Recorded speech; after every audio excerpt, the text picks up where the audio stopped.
Jeremiah 46. This is the word of the Lord that came to Jeremiah the prophet concerning the nations. Concerning Egypt, this is the message against the army of Pharaoh Necho king of Egypt, which was defeated at Carchemish on the Euphrates River by Nebuchadnezzar king of Babylon in the 4th year of Jehoiakim son of Josiah king of Judah. Prepare your shields, both large and small, and march out for battle. Harness the horses, mount the steeds, take your positions with helmets on. Polish your spears, put on your armor. What do I see? They are terrified, they are retreating, their warriors are defeated, they flee in haste without looking back, and there is terror on every side, declares the Lord. The swift cannot flee, nor the strong escape. In the north, by the river Euphrates, they stumble and fall. Who is this that rises like the Nile, like rivers of surging waters? Egypt rises like the Nile, like rivers of surging waters. She says, I will rise and cover the earth. I will destroy cities and their people. Charge, you horses. Drive furiously, you charioteers. March on, you warriors, men of Cush and Put, who carry shields, men of Lydia, who draw the bow. But that day belongs to the Lord Almighty, a day of vengeance, for vengeance on his foes. The sword will devour till it is satisfied, till it has quenched its thirst with blood. For the Lord Almighty, will offer sacrifice in the land of the north by the river Euphrates. Go up to Gilead and get balm, virgin daughter Egypt. But you try many medicines in vain. There is no healing for you.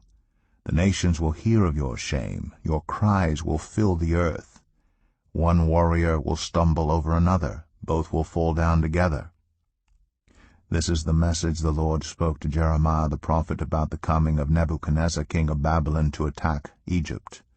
Announce this in Egypt, and proclaim it in Migdol. Proclaim it also in Memphis and Tapanhes.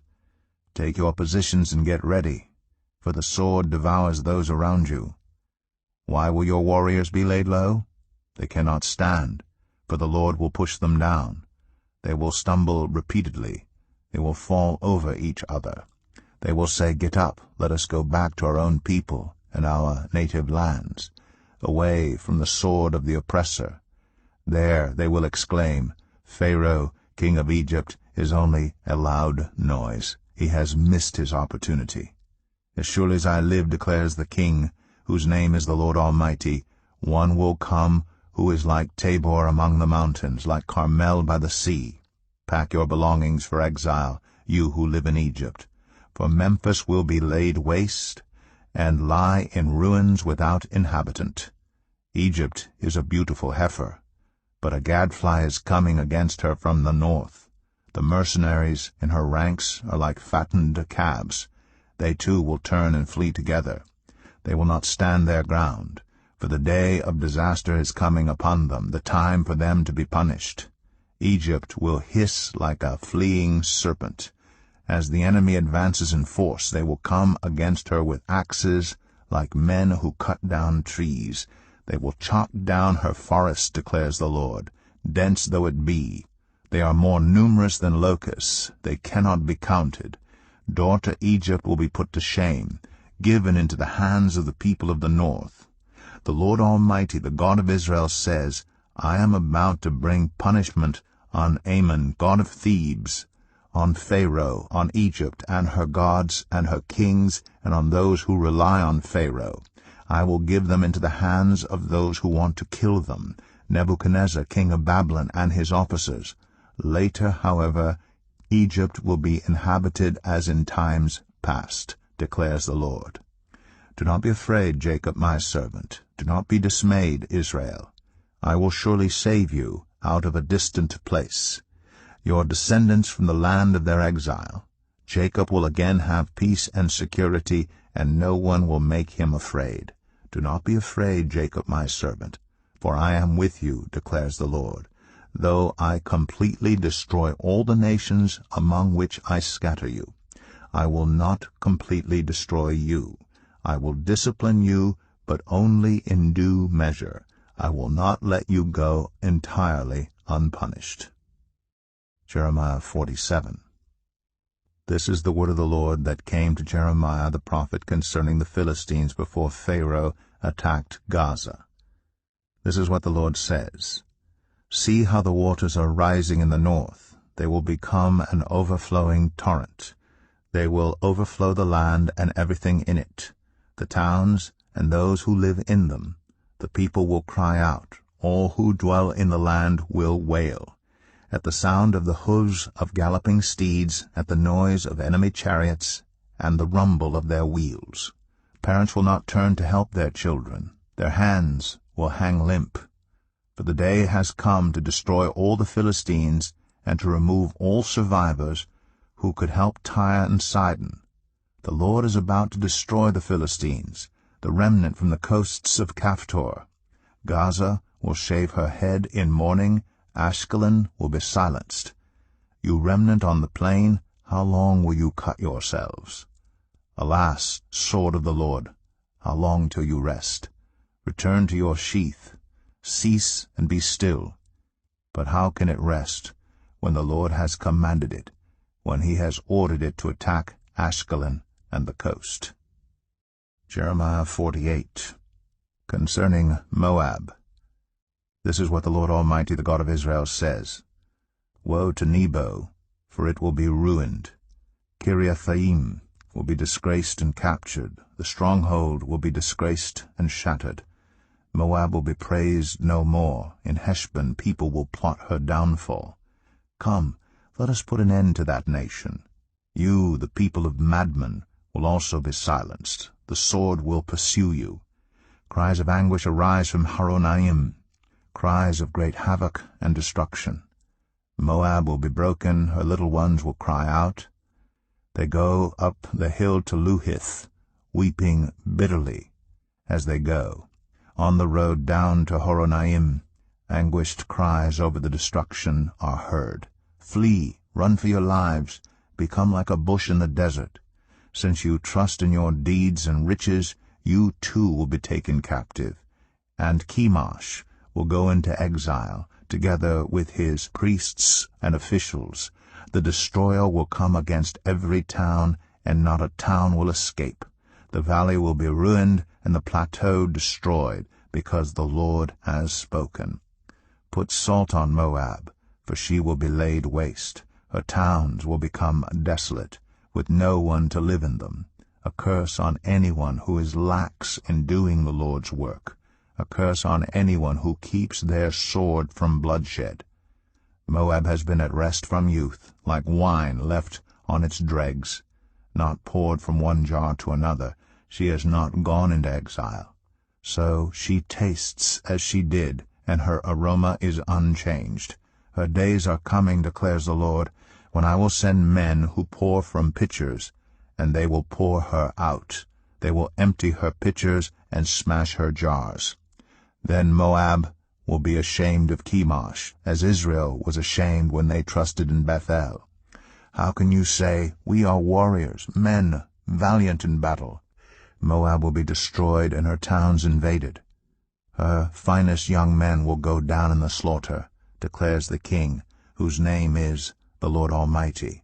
The fall of Moab is at hand. Her calamity will come quickly.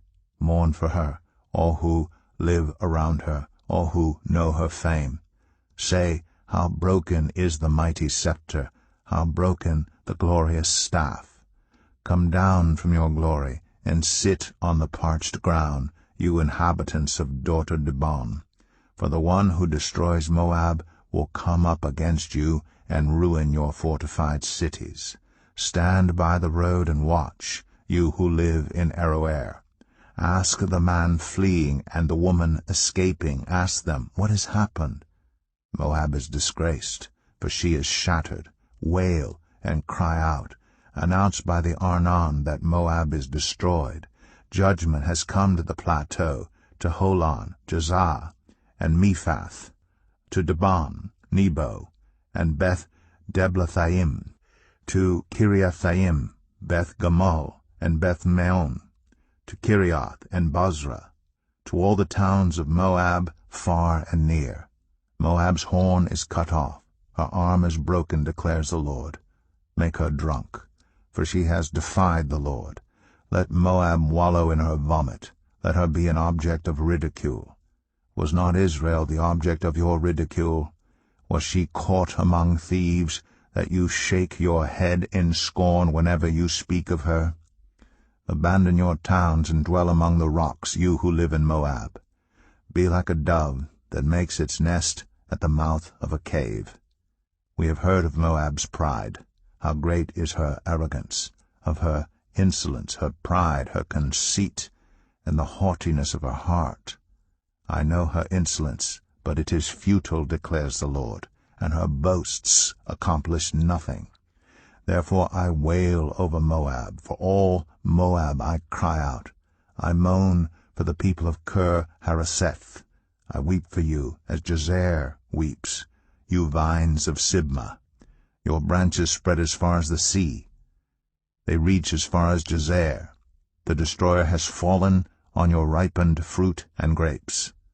Joy and gladness are gone from the orchards and fields of Moab. I have stopped the flow of wine from the presses. No one treads them with shouts of joy. Although there are shouts, they are not shouts of joy. The sounds of their cry rises from Heshbon to Elealeh and Jahaz, from Zoar as far as Horonaim and Eglath-Shalishiah. For even the waters of Nimrim are dried up. In Moab I will put an end to those who make offerings on the high places and burn incense to their gods, declares the Lord. So my heart laments for Moab, like the music of a pipe. It laments like a pipe for the people of Kir-Hareseth. The wealth they acquired is gone. Every head is shaved, and every beard cut off. Every hand is slashed, and every waist is covered with sackcloth. On all the roofs in Moab and in the public squares there is nothing but mourning, for I have broken Moab like a jar that no one wants, declares the Lord. How shattered she is, how they wail, how Moab turns her back in shame. Moab has become an object of ridicule, an object of horror to all those around her. This is what the Lord says, Look, an eagle is swooping down, spreading its wings over Moab. Kiriath will be captured and the strongholds taken. In that day the hearts of Moab's warriors will be like the heart of a woman in labor. Moab will be destroyed as a nation, because she defied the Lord. Terror and pit and snare await you, you people of Moab, declares the Lord. Whoever flees from the terror will fall into a pit. Whoever climbs out of the pit will be caught in a snare. For I will bring on Moab the year of her punishment, declares the Lord. In the shadow of Heshbon the fugitives stand helpless, for a fire has gone out from Heshbon, a blaze from the midst of Sion. It burns the foreheads of Moab, the skulls of the noisy boasters. Woe to you, Moab! The people of Chemosh are destroyed. Your sons are taken into exile, and your daughters into captivity. Yet I will restore the fortunes of Moab in days to come, declares the Lord. Here ends the judgment on Moab.